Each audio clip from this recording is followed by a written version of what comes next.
June 2004. My, in the meantime, ex-wife and I were spending our holidays in the Philippines when her grandmother passed away. I didn't want Grandma to get an instant funeral like the one I described in episode 4 of 7 Amazing Tales of the Philippines. So I said to my wife, "Make arrangements for a decent funeral, honey. I will pick up the bill." I drove my wife and her sister to the undertaker, where they chose a white coffin with a lid that opened in 2 parts, in which she could be laid at the house. That's why we chose for a 5-day embalming. It happened on a Monday, and we were returning to Belgium on Friday. Of course, we wanted to attend the funeral, so it had to take place on Thursday.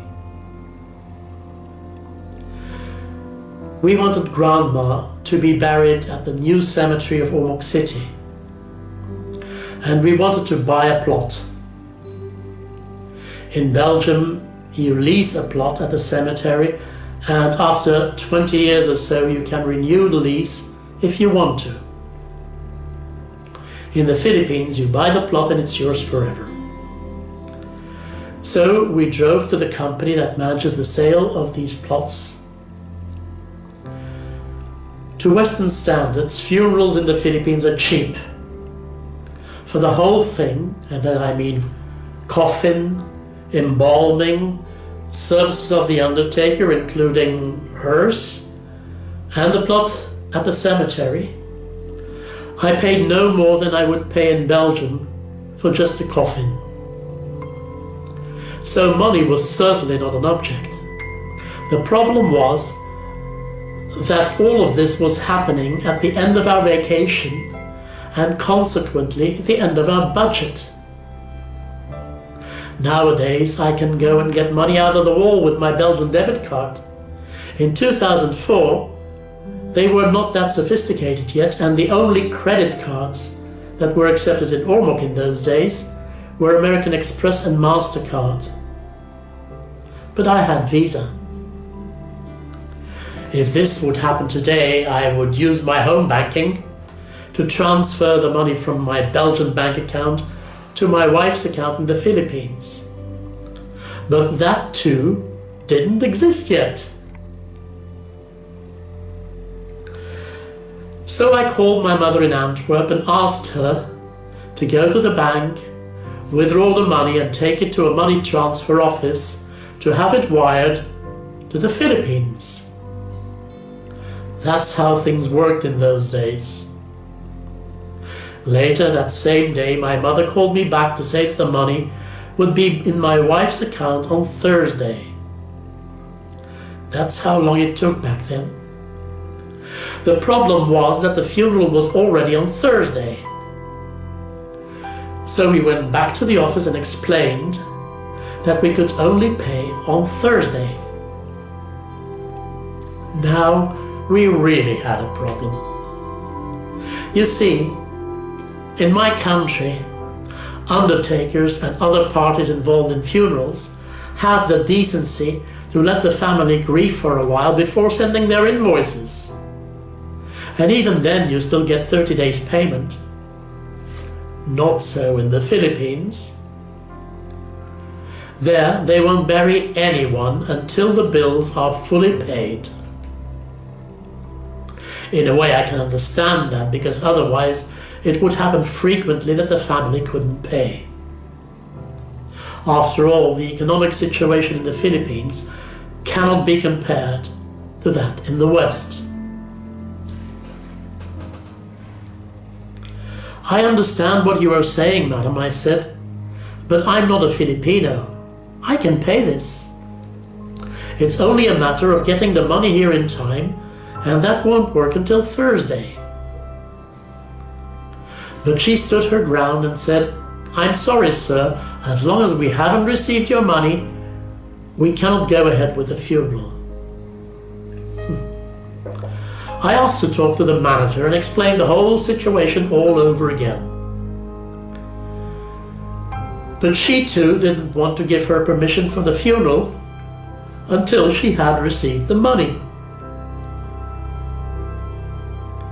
Now, I don't give up that easily. So this was the start of a long discussion. Then suddenly, she asked if I knew someone in Ormoc who could give me a character reference. Sure, I said without hesitation. Call your vice mayor. She looked surprised and turned to my wife, who nodded.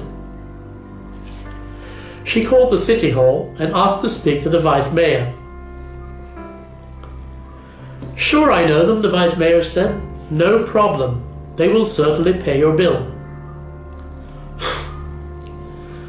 Now the manager seemed to be more at ease and told us that we could let the undertaker know that the funeral could take place on Thursday. But then we had to come in and pay first thing on Thursday morning, before the start of the ceremony.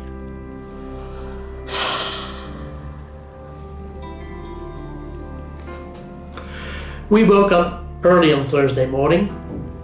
The funeral would start at 2 p.m., but we still had to go and settle our bill first. So I drove my wife to the city, where she went to the bank to withdraw the money. Problem again. The money hadn't arrived yet. Panic! I called my mother. She called the money transfer. Yes, the money had 1 day delay. It would certainly arrive on Friday. But Friday we were flying back to Belgium.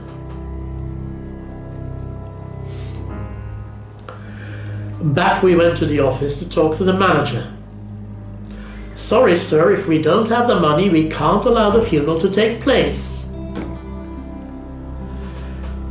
Now I started getting angry. Madam, do I look like someone who can't pay his bills? Even your vice mayor told you that I'm good for it. Sorry, sir, that's not enough. Another discussion developed, and in the end we reached a compromise. I would let them hold on to my car until they received payment.